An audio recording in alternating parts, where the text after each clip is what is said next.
Dari mulai pencangkokan Ubaid sebagai anak Ahmad bin Isa di abad ke-5 sampai abad ke-8 tidak ada satu kitab pun yang menyatakan bahwa Ubaid adalah anak Ahmad bin Isa. Meyakini Ubaid sebagai anak Ahmad bin Isa berdasarkan tulisan yang mulai diciptakan pada abad ke-9, sedangkan Ubaid hidup di abad ke-4 adalah merupakan bukti mengikuti pendapat tanpa adanya ilmu. Assalamualaikum warahmatullahi wabarakatuh. Alhamdulillah wassalatu wassalamu ala Rasulillah. Asyhadu an la ilaha illallah wahdahu la syarika lah wa asyhadu anna Muhammadan abduhu wa rasuluhu, amma ba'du. Sahabat pecinta channel Cinta Tasbih yang dirahmati Allah Subhanahu wa taala, mari kita simak bersama-sama. Assalamualaikum warahmatullahi wabarakatuh. Bismillahirrahmanirrahim. Para sahabat semuanya dimanapun Anda berada, ada tulisan terbaru dari Kiai Haji Imaduddin Usman Al-Bantani, yang mana isi daripada tulisan beliau ini sangat penting kita ketahui bersama, karena ini sangkutannya dengan pembela pencangkok nasab Nabi. Jadi isi tulisan beliau adalah tentang 7 bahaya ya terhadap mereka yang masih membela pencangkok nasab Nabi Muhammad SAW. Apa saja ke-7 bahaya tersebut? Yang pertama, pembela pencangkok nasab Nabi berdosa karena melawan perintah Allah Subhanahu wa taala agar tidak mengikuti sesuatu tanpa adanya pengetahuan tentangnya.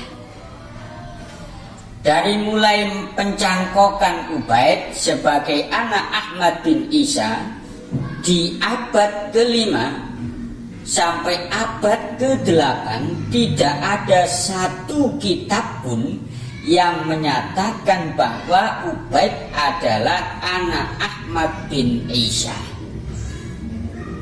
Meyakini Ubaid sebagai anak Ahmad bin Isa berdasarkan tulisan yang mulai diciptakan pada abad ke-9, sedangkan Ubaid hidup di abad ke-4 adalah merupakan bukti mengikuti pendapat tanpa adanya ilmu. Allah berfirman, wala taqfu ma laisa laka bihi ilm inna sam'a wal basara wal fuada kullu ulaika kana anhu mas'ula. Al-Isra ayat 36.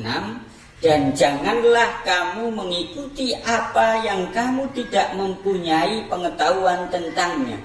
Sesungguhnya pendengaran, penglihatan, dan hati semuanya itu akan diminta bertanggungjawabnya. Al-Isra ayat 36.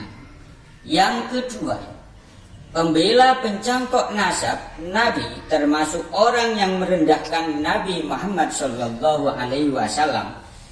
Imam Ibnu Hajar Al-Haytami berkata, yang bagi likulli ahadin ayyakuna lahu ghirah bihadan nasabi syarif wa dhabtu hatta la yantasibu ilaihi sallallahu alaihi wasallam ahadun illa bihaqqin. Seyogianya bagi setiap orang yang mempunyai kecemburuan terhadap nasab mulia Nabi Muhammad sallallahu alaihi wasallam dan mendobitnya atau memeriksanya, sehingga seseorang tidak menisbahkan diri kepada nasab Nabi Muhammad SAW illa bihaqqin, kecuali dengan sebenarnya. Di dalam kitab As-Sawa'iqul Muhriqah juz 2 halaman 537. Kemudian bahaya yang ketiga adalah kata Kiai Haji Imaduddin Usman Al-Bantani, ialah keturunan Nabi Muhammad SAW akan senantiasa ada sampai akhir kiamat. Imam Mahdi akan berasal dari keturunannya. Menurut Syiah, ia berasal dari keturunan Husain melalui Musa Al-Kadim. dan ia telah lahir lalu menghilang dan akan kembali muncul di akhir zaman. Menurut Sunni, ia belum lahir. Ia kan lahir dari keturunan Nabi Muhammad SAW, entah dari keturunan yang mana. Yang jelas ia berasal dari keturunan asli, bukan hanya mengaku sebagai keturunan Nabi Muhammad SAW tanpa bukti. Maka para pendukung pencangkok nasab Nabi sama saja membiarkan kelak adanya orang yang mengaku mengaku sebagai Imam Mahdi, padahal nasabnya kepada Nabi Muhammad SAW adalah palsu. Bahaya yang keempat, jika yang membela dan mempercayai para pencangkok nasab adalah seorang pengasuh pesantren, maka para santrinya kelak akan menjadi target para pencangkok untuk diperas, karena para pencangkok mengetahui bahwa kiainya adalah salah satu mukibin yang mempercayai mereka sebagai keturunan Nabi. Bahaya yang kelima, kata beliau Kiai Imaduddin Usman, para santri dari kiai yang membela dan mempercayai pencangkok nasab akan menjadi santri yang tidak punya kemandirian dalam berpikir. Kecerdasannya akan dibatasi oleh bayang-bayang ancaman gurunya bahwa santri yang tidak mempercayai para pencangkok nasab, maka ilmunya tidak akan barokah dan sanadnya terputus.